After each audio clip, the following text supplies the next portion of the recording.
नमस्कार प्रेक्षकांनो, लग्नानंतर होईलच प्रेम या मालिकेच्या येणाऱ्या भागामध्ये आपल्याला पाहायला मिळणार आहे की जीवा आता काव्याला डिवोर्सबद्दल सांगणार आहे. तर इकडे जीवाची गाडी बंद पडलेली असते तेव्हा त्याला कोणाची तरी मदत हवी असते.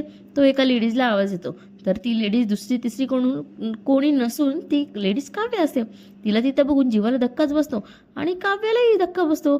तर तिला वाटत असतं हा इथे कसं काय. तेव्हा जीवा तिला विचारतो, तू काव्य तू इथे काय करतेस. तेव्हा तीही म्हणते, तू सुद्धा इथे काय करतोयस, तू माझा पाठलाग करतोयस का. तेव्हा जीवा म्हणतो, ए काव्या, तोंडाला येईल ते बोलू नको. इथे माझी गाडीतलं पेट्रोल संपलं होतं आणि माझा मोबाईल सुद्धा घरी विसरलाय, त्यामुळे कोणाची तरी मदत घेता येत नव्हती, म्हणून मी तुला आवाज दिला. तेव्हा काव्या रागातच म्हणते, मला माहिती आहे तुला स्टोरी खूप चांगली बनवते ते, पण मी काय तुझ्या स्टोऱ्यांना बोललं नाही. तेव्हा जीवा म्हणतो, ए ए हॅलो, मलाही तुला काय स्टोरी ऐकवण्याचा शौक नाही आहे, कळलं ना. हे असं वागतेस ना तू काव्या. म्हणून अगं माणसाचा स्वभाव हळूहळू बदलत जातो ग. अगं स्वतःच्या बहिणीकडून शिक जरा काही. अगं ती बघ किती समजूतदार आहे.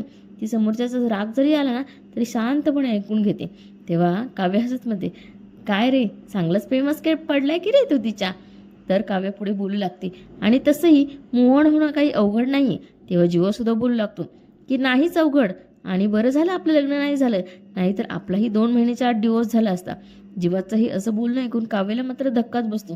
ती जीवाला म्हणते, आपलाही म्हणजे. नंतर काव्या घरी जाते. काव्य थोडीशी अस्वस्थ असते. तिला असं बघून नंदिनी तिला विचारते, काय झालं काव्या. तेव्हा काव्य बोलते, ताई मला ना खूप टेन्शन आलंय, सगळं काही ठीक होईल ना. मग नंदिनी विचारते, काय ठीक व्हायचे काय वेळा. तर मालिकांचे असेच लेटेस्ट अपडेट्स पाहण्यासाठी आजच आमच्या चॅनलला सबस्क्राईब करायला विसरू नका बरं का. धन्यवाद.